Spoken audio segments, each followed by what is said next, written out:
Hello and welcome back to your own YouTube channel your own Pathshala Jyotishala.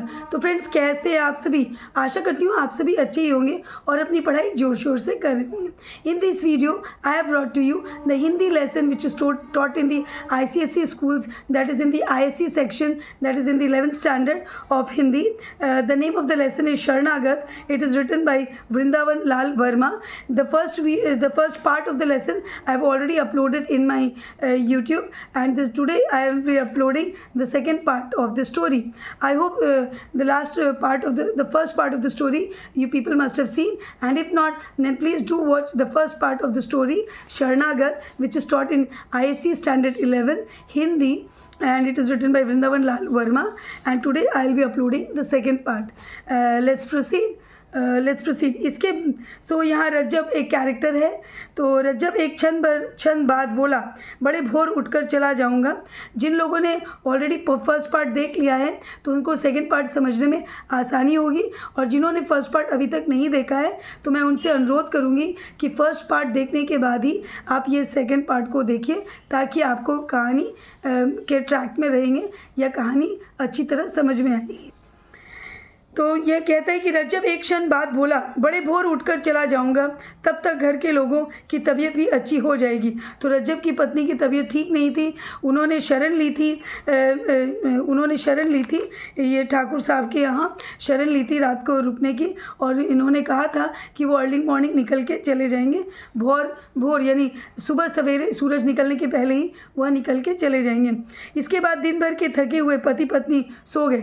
तो जब ठाकुर ने उनको जगह दे दी, घर के कोने में जगह दे दी, तो दोनों पति पत्नी सो गए वहाँ पर, क्योंकि वो काफ़ी थके हुए थे। तो वहाँ बैठते ही या सोते ही नींद आ गई। काफ़ी रात गए। कुछ लोगों ने एक बंधे इशारे से ठाकुर को बाहर बुलाया। बंधे इशारे से ठाकुर को बाहर बुलाया। एक फटी सी रजाई ओढ़े ठाकुर साहब बाहर निकल आया। नहीं तो कुछ लोग वहाँ पहुँच गए। कुछ रात बीत चुकी थी और तभी कुछ लोग ठाकुर के घर के बाहर पहुँचे और ठाकुर को इशारे से बुलाया। ठाकुर जी बाहर आए, एक फटी सी रजाई ओढ़कर, क्योंकि ठंड का समय था तो वो रजाई ओढ़कर एक बाहर आए। आगंतुकों में से एक ने धीरे से कहा, आगंतुकों यानी जो लोग जमा थे उनमें से एक ने कहा, दाऊ जी आज तो खाली हाथ लौटे हैं, कल संध्या का शगुन बैठा है। में से एक धीरे से कहा, दाऊ जी आज तो खाली हाथ लौटे हैं। तो ये लोग कुछ लोगों से रियाया वसूला करते थे। ये जो लोग कुछ बाहर दैट इज़ क्या कहते हैं, ठाकुर के घर के बाहर जो लोग जमा थे, जो लोग एकत्रित हुए थे, वो लोग लोगों से कुछ कर या फिर कुछ पैसे ऐठा करते थे, वसूला करते थे। तो उसको ठाकुर को यही खबर देने आए कि आज उनके हाथ खाली है, उन्होंने कोई भी पैसे किसी से भी निकाल नहीं पाए। कल संध्या का शगुन बैठा है। कल संध्या का शगुन यानी कल शाम से अभी तक में कोई आमदनी नहीं हुई है। ठाकुर ने कहा, आज ज़रूरत थी, खैर कल देखा जाएगा, क्या कोई उपाय किया था? तो ठाकुर ने कहा, आज ज़रूरत थी, पैसे तो तुम्हें किसी न किसी से लेने चाहिए थे। चलो छोड़ो, कोई बात नहीं, कल देखा जाएगा। क्या कोई उपाय किया था? मतलब कुछ तरीका तुम लोगों ने अपनाया था कि लोगों से पैसे वसूले जाए? हाँ, तो बोला, एक कसाई रुपए के मोट बांधे इसी और आया है, परंतु हम लोग ज़रा देर में पहुँचे, वह खिसक गया, कल देखेंगे ज़रा जल्दी। तो वो कहता है कि हाँ, आगंतुक बोला कि हमने चेष्टा तो की थी, एक कसाई इस ओर आया भी था और उसके पॉकेट में कुछ रुपए थे और ये चाह रहे थे उससे पैसे ऐंठना, लेकिन वह इसके पहले कि आगंतुक लोग वहाँ पहुँच पाते या एकत्रित लोग वहाँ उसके तक पहुँच पाते, वह वहाँ से निकल गया। कल उसको देखा करेंगे या कल उसकी खोज करेंगे कि वह कहाँ है। ठाकुर ने घृणा सूचक स्वर में कहा, कसाई का पैसा न छुएंगे। तो ठाकुर ने कहा कि तब के समय में छुआछूत या फिर छोटी जात बड़ी जात की बहुत मान्यता या चलन था। तो उन्होंने ठाकुर ने तुरंत कसाई का नाम सुनते ही कह दिया कि कसाई के पैसे हम नहीं लेंगे। क्यों? बुरी कमाई। तो आगंतुक कहते हैं कि क्यों नहीं लेंगे? तो ठाकुर कहते हैं बुरी कमाई, ये कमाई अच्छी नहीं है। उसके रुपए पर कसाई थोड़े ही लिखा है। तो आगंतुक में से एक व्यक्ति कहता है कि उसके रुपए में कसाई तो लिखा नहीं है, रुपए तो दूसरों का ही है। तो कसाई को जिन्होंने रुपए दिए, रुपए तो आखिरकार उन लोगों का है। एक्चुअली रुपए कसाई ने रुपए छपवाए तो नहीं है ना, वो जो उसने काम किया है और उसे किसी न किसी ने उसे रुपए दिए। कसाई के हाथ में आने से रुपया कसाई नहीं हुआ। यदि कसाई के हाथ में रुपया आया तो वो कसाई तो नहीं बन गया ना। ये रुपए चीज़ ही ऐसी होती है कि वो एक व्यक्ति के हाथ में नहीं ठहरती, वो एक व्यक्ति से दूसरे व्यक्ति में ट्रांसफ़र होती रहती है। तो ये बात आगंतुक ने ठाकुर को समझाने की कोशिश की। मेरा मन नहीं मानता वह अशुद्ध है। तो ठाकुर कहते कि नहीं, मेरा मन नहीं मानता कि मैं किसी कसाई के पैसे लूँ, और वह तो एक अशुद्ध व्यक्ति है, हम अपनी तलवार से उसको शुद्ध कर लेंगे। फिर आगंतुक कहते कि हम अपनी तलवार की धार से उस अशुद्ध को भी शुद्ध कर लेंगे। ज़्यादा बहस नहीं। ठाकुर ने कुछ सोचकर अपने साथियों को बाहर का बाहर ही टाल दिया। तो ज़्यादा बहस नहीं। ठाकुर, क्योंकि ठाकुर का बोलबाला था, ठाकुर की चलती थी, तो ठाकुर के बोली में भी जोर था, ठाकुर की बोली में भी वजन था। तो ठाकुर ने कुछ सोचकर अपने साथियों को बाहर का बाहर ही टाल दिया। घर के भीतर घुसाने की या घर के भीतर आने को बिल्कुल भी नहीं कहा। भीतर देखा कसाई सो रहा था। तो ठाकुर जब अंदर आया तो देखता है कि कसाई सो रहा था, उसकी पत्नी भी, और दोनों पति पत्नी सो रहे थे। ठाकुर भी सो गया। तो काफ़ी रात हो चली थी, तो ठाकुर भी वापस विश्राम करने चला गया। सवेरा हो गया, परंतु रज्जब ना जा सका। उसकी पत्नी का बुखार तो हल्का हो गया था, परंतु शरीर भर में पीड़ा थी और वह एक कदम भी नहीं चल सकती थी। तो सवेरा हो गया, बहुत जल्दी सुबह हो गई, परंतु रज्जब ना जा सका। लेकिन रज्जब ने जो बात कही थी कि वो सुबह सवेरे चला जाएगा, लेकिन वो जा ना सका, क्योंकि उसकी पत्नी की तबीयत में कोई भी सुधार नहीं हुआ। उल्टा उसकी पत्नी की तबीयत और भी बिगड़ गई, और उसके शरीर में पीड़ा यानी जो बॉडी पेन था वो अभी भी था, और वह एक कदम भी नहीं चल सकने के हालात में थी। ठाकुर उसे वहीं ठहरा हुआ देखकर कुपित हो गया। तो ठाकुर से तो यही बात हुई थी कि वह सुबह सवेरे निकल जाएगा, और जब ठाकुर ने देखा कि वो अभी तक यहीं पर है, तो ठाकुर काफ़ी नाराज़ हो गए। रजब ने बोला, मैंने खूब मेहमान इकट्ठे किए हैं, गांव भर थोड़ी देर में तुम लोगों को मेरी पौर में टिका हुआ देखकर तरह तरह की बकवास करेगा। तुम बाहर जाओ और इसी समय। तो ठाकुर रजब से बोले कि मैंने खूब मेहमान इकट्ठे किए हैं, आज मेरे यहाँ बहुत सारे मेहमान आने वाले हैं।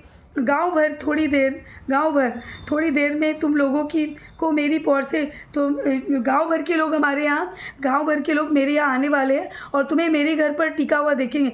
यदि तुम्हें देख लिया कि तुम मेरे घर पर ठहरे हो तो काफ़ी बकवास बातें करेंगे, तरह तरह की बातें बनाएंगे। तुम बाहर जाओ और इसी समय अभी के अभी बाहर चले जाओ। रजब ने बहुत विनती की, तो रजब ने बहुत रिक्वेस्ट की कि मैं नहीं जा सकता, किंतु ठाकुर ना माना। लेकिन ठाकुर नहीं माने। यद्यपि गाँव उसके दबदबे को मानता था, ठाकुर के दबदबे को गांव मानता था, यानी ठाकुर जो थे वो उनके बॉस थे, परंतु अव्यक्त लोकमत का दबदबा उसके मन पर भी था। इसीलिए रज्जब गांव के बाहर स्पंदनिक एक पेड़ के नीचे जा बैठा और हिंदू मात्र को मन ही मन कोसने लगा।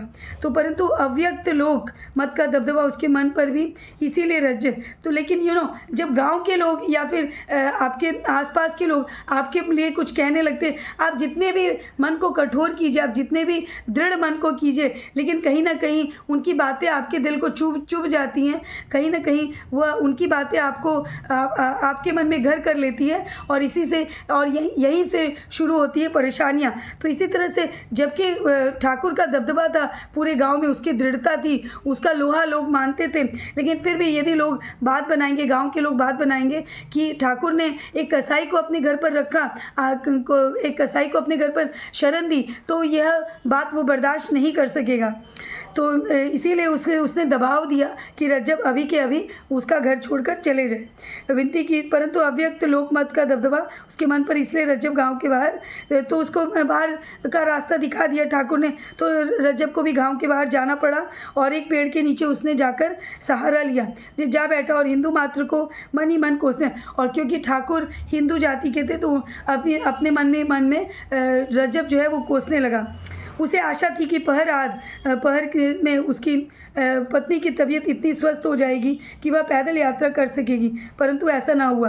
तो रज्जब को पूरा विश्वास था कि एक पहर के बाद दूसरी पहर जब आएगी तो रज्जब की पत्नी बिल्कुल स्वस्थ हो जाएगी और पैदल यात्रा वह कर सकेगी, लेकिन ऐसा कुछ भी नहीं हुआ। उसकी तबीयत में सुधार नहीं आया। तब उसने एक गाड़ी किराए पर कर लेने का निर्णय किया। तो उसने सोचा कि गाड़ी कोई किराए पर ही कर लेता हूँ, क्योंकि उसकी पत्नी तो चल ना सकेगी। मुश्किल से एक छोटी जाति का व्यक्ति काफ़ी किराया लेकर ललितपुर गाड़ी ले जाने के लिए राजी हुआ। तो एक छोटी जाति का ये क्योंकि ये रज्जब कसाई था, तो इसको हर कोई ना आसरा देता था, न सहारा देता था, न अपनी गाड़ी में बैठाने को तैयार था। तो एक नीचे वर्ग का लोग, यानी एक छोटी जाति का व्यक्ति इसे बैलगाड़ी वाला, एक छोटी जाति का व्यक्ति जो कि एक बैलगाड़ी वाला था, वह इनको अपने गांव तक ले जाने के लिए तैयार हो गए। किराया लेकर ललितपुर इसका गांव था, ले जाने के लिए तैयार हो गया। इतने में दोपहर हो गई। तो सुबह से दोपहर हो गई। उसकी पत्नी को जोर का बुखार हो गया, बहुत तेज़ का बुखार आ गया। वह जाड़े के मारे थर-थर काँप रही थी। इतनी कि रज्जब की हिम्मत उसी समय ले जाने की न पड़ी। वो इतना काँप रही थी कि रज्जब चाह कर भी उसको नहीं ले जा पा रहा था। गाड़ी में अधिक हवा लगने के भय से रज्जब ने उस समय तक के लिए यात्रा को स्थगित कर दिया, क्योंकि गाड़ी यदि चलेगी तो उसकी पत्नी को हवा लगेगी और वो वैसे ही ठंड से काँप रही है। तो उसने यात्रा करना उचित न समझा और उसे कुछ देर के लिए यात्रा स्थगित करनी पड़ी, जब तक कि उस बेचारी की कम से कम कपकपी बंद न हो जाए। तो उसने तब तक यात्रा को स्थगित कर दिया जब तक कि उसकी पत्नी की कपकपी जो है वो बंद न हो जाए। घंटे डेढ़ घंटे बाद उसकी कपकपी बंद हो गई, परंतु ज्वर बहुत तेज़ हो गया। तो घंटे डेढ़ घंटे बाद वो जो काँप रही थी उसका काँपना, पत्नी का काँपना तो बंद हो गया, लेकिन जो ज्वर यानी कि बुखार जो शरीर में था वो बिल्कुल भी कम ना हुआ। रज्जब ने अपनी पत्नी को गाड़ी में डाल दिया और गाड़ी वाहन से जल्दी चलने को कहा। तो पत्नी को गाड़ी में डाला और गाड़ी वाले को कहा जल्दी से गाड़ी आगे बढ़ाने। गाड़ीवान बोला, दिन भर तो यहीं लगा दिया, अब जल्दी चलने को कहते हो। तो गाड़ी वाला बोला कि दिन भर तो तुमने यहीं यात्रा को स्थगित करके रुके थे और अब जल्दी चलने को कह रहे हो। रज्जब ने मिठास के स्वर में उससे फिर जल्दी करने के लिए कहा। तो रज्जब बहुत प्यार से बोला कि ठीक है। तुम फिर बड़े कष्ट से मिठास से उसके स्वर निकले कि चलो तुम जल्दी करो। वह बोला, इतने किराए में काम नहीं ना चल सकेगा, अपना रुपया वापस लो, मैं घर जाता हूँ। तो वो गाड़ी वाला बोलता है कि जितने रुपए तुम दे रहे हो इससे काम नहीं चलेगा, तुम्हें और मुझे पैसे बढ़ा कर देने पड़ेंगे, तभी मैं चलूँगा, नहीं तो मैं अपने घर जाता हूँ। रज्जब ने दांत पीसे। अब रज्जब को इस बात पर गुस्सा आ गया। उसने दांत पीसे, कुछ क्षण चुप रहा, सचेत होकर कहने लगा, भाई आफत सबके ऊपर आती है। तो बहुत कोशिश की रज्जब ने कि वह अपने कूल रहे, पेशेंट रहे, बहुत धैर्य से गाड़ी वाले को जवाब दे। और उसने कहा कि समस्या तो सबको आती है, लेकिन समस्या में साथ देना तो सभी को चाहिए ना। मनुष्य को सहारा देता है, जानवर तो देते नहीं। तो वह बहुत चेष्टा कर रहा था गाड़ी वाले को समझाने की कि एक मनुष्य के काम आता है और उसके बुरे वक्त पर तो जानवर तो साथ नहीं देंगे ना। कम से कम तुम मनुष्य हो तो तुम्हें तो मेरा साथ देना ही चाहिए। तुम्हारे भी बाल बच्चे हैं, कुछ दया के साथ काम लो। तो तुम्हारे भी बाल बच्चे होंगे तो थोड़ी तो दया तुम दिखाओ। कसाई को दया पर व्याख्यान देते सुनकर गाड़ीवान को हंसी आ गई।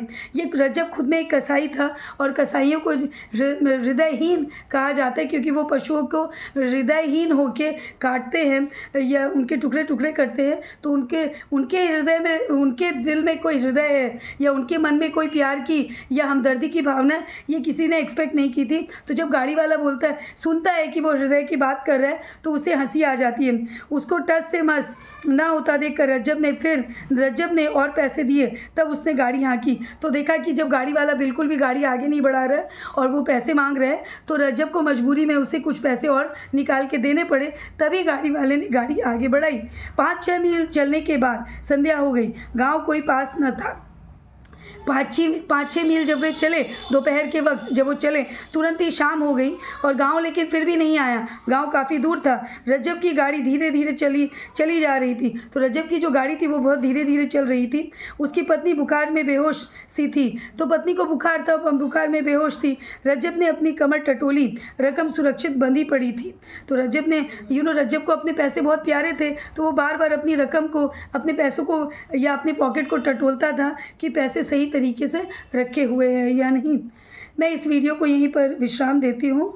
काफ़ी लंबी स्टोरी है, हम पार्ट बाय पार्ट करेंगे। ये मैंने दूसरा भाग आज अपलोड कर रही हूँ, तो आशा करती हूँ आप पहला और दूसरा भाग देख लेंगे, ताकि जब मैं तीसरा भाग अपलोड करूँ तो आपको कहानी समझने में आसानी होगी।